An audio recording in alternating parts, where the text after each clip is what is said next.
లోపలికి రావయ్యా. వద్దన్న మనుషుల దగ్గర నుంచి వచ్చేస్తున్నా నువ్వు కావాలనుకున్న మనుషుల దగ్గరికి రావాలయ్యా. అలా లైట్ పోల్లా నిలబడితే బాగుండదు. కారెక్కు మాట్లాడుకుందాం. Come on, don't waste your valuable time.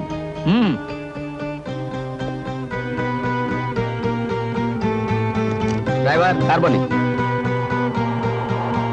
Gopalarao garu, మా కొటేషన్ ఎంత అనేది మీకు ఎలా తెలిసింది? అది బిజినెస్ సీక్రెట్ అయ్యా.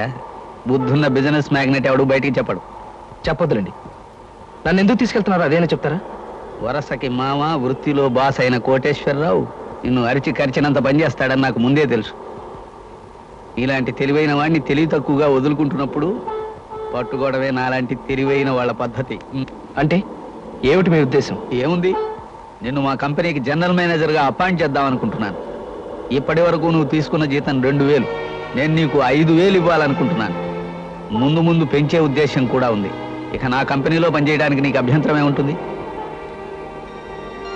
అదృష్టం, అవకాశం నా రూపంలో నిన్ను వెతుక్కుంటూ వస్తే ఏదో ఆలోచించి వదులుకోవటం చాలా పొరపాటయ్యా.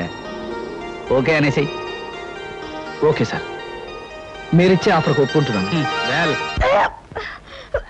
లక్ష్మి, నేను అలా బయటికి అమ్మా అమ్మా. ఏమిట్రా గావు కేకలు? లక్ష్మి వాంతులు చేసుకుంటుంది. నేను చూస్తానుండు. పొద్దున్నే పెసరట్లు తింటుంటే ఎక్కువ తినకు, అజీర్తి చేస్తుందని చెప్పాను. చెప్పిన మాట వినవా? చూడు ఎలా బాధపడుతున్నావు. నువ్వు తిక్కాడివి, తిన్నందువల్ల కాదురా వాంతులు. మరి దేనికి? నువ్వు తండ్రివి కాబోతున్నావు. అబ్బా, నేను తండ్రిని కావడం ఏంటే? నాకు ఆల్రెడీ ఓ తండ్రి ఏడ్చి చచ్చాడుగా. గంప పగులుతుంది.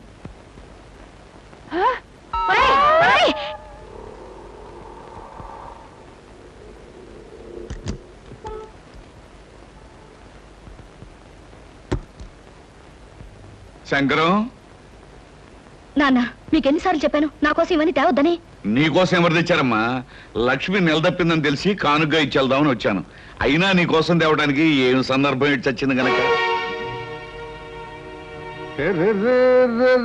ఆహా, రండి బావగారు, రండి కూర్చోండి. సీత, నాన్నగారు వచ్చారు, కాఫీ తీసుకురామ్మా. ఏడు బావగారు, శుభవార్త మీ దాకా వచ్చేసిందన్నమాట. అవునయ్యా శంకరం, నీకు శుభాకాంక్షలు చెబుదామని వచ్చాను. ఉత్త శుభాకాంక్ష అయితే లాభం లేదు బావగారు. నాకు పుట్టబోయే మనవడు నాకంటే గొప్ప సంగీత విద్వాంసుడు కావాలని కళ్యాణ నగర్లో తమరు ఘనంగా నన్ను ఆశీర్వదించాలి. అలాగేనయ్యా శంకరం, తీసుకోండి. ఏమైనా నువ్వు అదృష్టవంతుడు అయ్యా. కన్న కొడుకి 1 ఏడాది క్రితం పెళ్లి చేసావు, తాతో కాబోతున్నావు.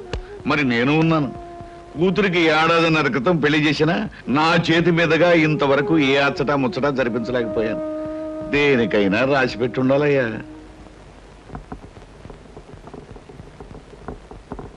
అమ్మా సీత, నువ్వు ఇంకా ఇక్కడే కూర్చున్నావా? 5ంటికే పేరెంట్ వాళ్ళు వచ్చేస్తారు. అందరిలోనూ లక్ష్మికి బొట్టు పెట్టి మొదటిసారి కొత్త చీర నువ్వే ఇవ్వాలి. అలాగే అత్తయ్య గారు. కాకపోతే పెద్దవారు మీ చేతి మీదుగా ఇస్తే? పెద్దవాళ్ళం మేము చూసి ఆనందిస్తాం. పేరెంట్ జరుపుకోవాల్సిన చిన్నవాళ్ళు మీరు.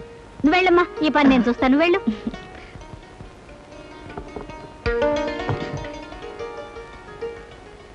అందరి ముందు కూర్చోవలసిన లక్ష్మి ఇది కట్టుకుంటే బాగుంటుంది. ఏమిటి లక్ష్మి నువ్వు చెప్పేది? అవునండి, సాయంకాలం పేరంటంలో మంచి బిడ్డను కనాలని నన్ను దీవించి మొదటిసారిగా నా చేతిలో చీర పెట్టమని మీ వదినికి పురమాయించింది మీ అమ్మ. అయితే దానికి ఎందుకు ఊరికే తెగులు తెగిన కోళ్ళ వరి అయిపోతావు? అయినా మహాలక్ష్మి లాంటి మా వదిన చేత్తో తీసుకోవడం మంచిదేగా. దాంట్లో తప్పేంటో నాకు అర్థం అవట్లేదు. మీదంతా ఒట్టి మట్టిపురండి.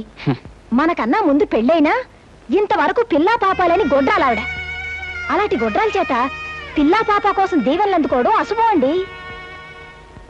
ఓహో అలాగా. సర్లే, అమ్మతో చెప్పి వదినికి వేరే పనులు పురమాయించమంటాను. నువ్వేం కంగారు పడుకో. మళ్ళీ రేపు వచ్చి పాఠం చెప్తానమ్మా. మంచిదండి.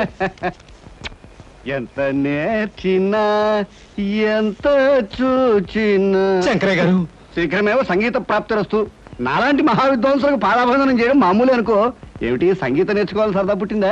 నాకు సంగీతం నేర్పడం కదయ్యా బాబు, నా కాపురాన్ని కాపాడవయ్యా. ఏమిటయ్యా? నాకు పిల్లలు ఉండరన్నావు, దానికి పిల్లలు పుడతారన్నావు, సంగీతం పేరుతో దానికి దగ్గర అయ్యావు. ఇలా దాన్ని వల్లోకి లాక్కుని నాకు అన్యాయం చేయడం నీకు ధర్మేనా చెప్పు? చీ చీ చీ చీ, ఎంత మాట అన్నావయ్యా మన్మథరావు. నాకు అలాంటి దురుద్దేశాలు ఏవీ లేవయ్యా. నాకు కొడుకులున్నారు, కోడళ్ళున్నారు, మహాలక్ష్మి లాంటి భార్య ఉంది. నాకు సంగీతం అంతగా రాకపోయినా కాస్తో కూస్తో సంస్కారం ఉందయ్యా. మరి నువ్వు చేస్తుంది ఏమిటయ్యా? చూడు మన్మథరావు, పేకాట అనే దురలవాటికి అలవాటు పడిపోయాను. ఎప్పటికప్పుడు డబ్బులు కావాలి. జాతకం అనే నెపంతో డబ్బులు సంపాదిస్తూ ఉంటాను. మీ ఆవిడ ముందు నోటికొచ్చిందల్లా కూసి అడపదడప చిల్లర పుచ్చుకుంటూ ఉంటాను. అంతేకాని కల్లో కూడా నాకు ఆవిడ మీద దురుద్దేశం ఏమీ లేదయ్యా. నువ్వు చెప్పేది నిజమా? నీ మీద ఒట్టు. అమ్మయ్య, ఇప్పుడు నాకు మనశ్శాంతిగా ఉందయ్యా. చూడు శంకరయ్య, నీకు ఎప్పుడైనా డబ్బు కావాలంటే నన్ను అడుగు, నేను ఇస్తాను. అంతేనా? ఆ? నువ్వే డబ్బులు ఇస్తూ ఉంటే సంగీత పాఠాలు ఎందుకు చెప్తానయ్యా? అయినా నా పిల్ల కూడా నాకు సంగీతం వచ్చు. ఎందరో మహా క్లబ్కు టైం అయింది. అలాగే. నమస్కారం.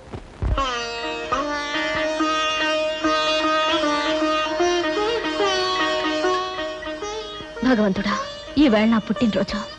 ఇన్నేళ్ళు నా పుట్టినరోజు ఒక పండుగలా జరిగేది. కానీ ఈ పుట్టినరోజు నేనెందుకు పుట్టానో అనిపిస్తుంది. ఇక ముందు ముందు నా పుట్టినరోజులు ఎలా జరుగుతాయో ఏమిటో. అంతా నీదయ్యా. రండి బాబు గారు, రండి. మీ అమ్మాయి పుట్టినరోజున అఠాన్బాగంగా వచ్చారు. కూర్చోండి. సీత, సీత, ఏమిటి మావయ్య గారు? మీ నాన్నగారు వచ్చారమ్మా. నువ్వు మాట్లాడుతుండు, మీ అత్తయ్యతో చెప్పి కాఫీ పలహారాలు పంపిస్తాను. వెళ్ళమ్మా. ఈ ఇంట్లో పుట్టినరోజుకి పెద్ద ప్రత్యేకతలు ఉండవు నాన్న. మీరెందుకు ఇక్కడికి వచ్చారు? ఎవరి పుట్టినరోజుకి ఏ ప్రత్యేకత లేకపోయినా నా బిడ్డ పుట్టినరోజు నాకు ప్రత్యేకమైన రోజమ్మా. ప్రతి సంవత్సరం నీ పుట్టినరోజుకి ఏదో కానుకిచ్చేవాడిని. అలాగే ఈ సంవత్సరం కూడా నీకు ఇష్టమైన డైమండ్ నెక్లెస్ తీసుకొచ్చాను. బాగుంది నాన్న. దీని ఖరీదంతా? ఖరీదే ఉందమ్మా. అయినా కానుక తీసుకునేటప్పుడు ఖరీదు అడగటం ఏంటమ్మా? ఈ ఇంటి కోడలికి ఇంత ఖరీదైన నగలు పెట్టుకునే అర్హత లేదు నాన్న. తీసుకోండి. అమ్మా సీత, ఈ సీత కోటీశ్వరుడి కూతురు సీత కాదు నాన్న. ఒక కంపెనీలో ఉద్యోగస్తుడి భార్య. ఇంత విలువైన నగలు మీరు కానుక ఇచ్చినా కూడా నేను తీసుకోను. ప్లీజ్ తీసుకెళ్ళిపోండి. అది కాదమ్మా నేను చెప్పేది. మీరు ఇంకేం చెప్పక్కర్లేదు. నేను తీసుకోను. Please take it away. All right baby. ఇది నువ్వు ఎవరి చేత్తో ఏ విధంగా ఇస్తే తీసుకుంటావో నాకు తెలుసు. ఈ హారం నీ మెడలో వేసుకునేట్టు చేస్తాను.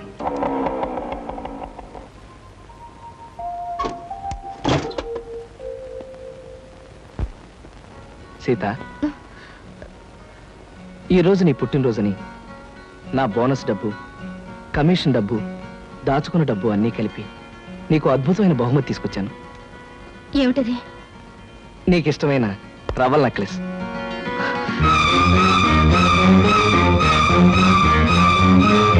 ఇది మీరు కొని తీసుకొచ్చారా? లేకపోతే కొట్లో కొట్టేసి తెచ్చానుకున్నావా? కాదా, పరాయి వాళ్ళ దగ్గర అడుక్కుని తెచ్చిచ్చారనుకుంటున్నాను. సీత, ఏమిటి నువ్వు అనేది?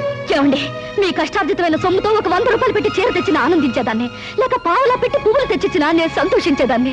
అంతేగాని సిగ్గొదిలి ఎవరో కొన్న నగలు తీసుకొచ్చి అలవాటు ప్రకారం అబద్ధం చెప్పి నాకిద్దాం అనుకుని మిమ్మల్ని చూస్తుంటే ఒళ్ళు మండిపోతుంది. ఆ హారాన్ని చూస్తుంటే నాకు అసహ్యం వేస్తుంది. సీత, నువ్వు చాలా పొరపాటు పడుతున్నావు. భగవంతుడు సాక్షిగా ఈ హారాన్ని నేను కొని... ఆపండి. మీ అబద్ధాలుగా దేవుణ్ణి సాక్షిగా పెట్టడానికి సిగ్గేయడం లేదు. ప్రేమ అబద్ధం, పెళ్ళి అబద్ధం, కానుక అబద్ధం, ప్రతి దానికి అబద్ధం. మీరు మారాలనుకుని నేను మారటం నా బుద్ధి తక్కువ. చిచి! బుద్ధి తక్కువ తనం నీది కాదు, నాది. నిజమైన ప్రేమని, నిజాయితీ అయిన మనసుని అర్థం చేసుకోలేని నిన్ను నెత్తిన పెట్టి చూసుకోవటం నాది బుద్ధి తక్కువ. అనుక్షణం నా మనసును గాయపరుస్తున్నా ఓర్పుతో ఉండి నీ ప్రేమను పొందాలనుకోవడం నాది బుద్ధి తక్కువ. అసలు నీ కానుక తీసుకురావాలనుకోవడం నాది బుద్ధి తక్కువ. మనసనే అందమైన అద్దాన్ని భద్రంగా చూసుకోవడం పోయి దాన్ని బద్దలు కొట్టడమే జయంగా పెట్టుకున్న నిన్ను ఆ భగవంతుడు కూడా క్షమించడు. అమ్మా సీత, ఎన్ని పంతాలు పట్టింపులు ఉన్నా పుట్టినరోజు నాడు మీ నాన్నగారు స్వయంగా తీసుకొచ్చి ఇచ్చిన కానుకని కాదనకూడదమ్మా. ఆయన ఇస్తే తీసుకోలేదని మా చేత్తో ఇమ్మన్నారు. తీసుకోమ్మా.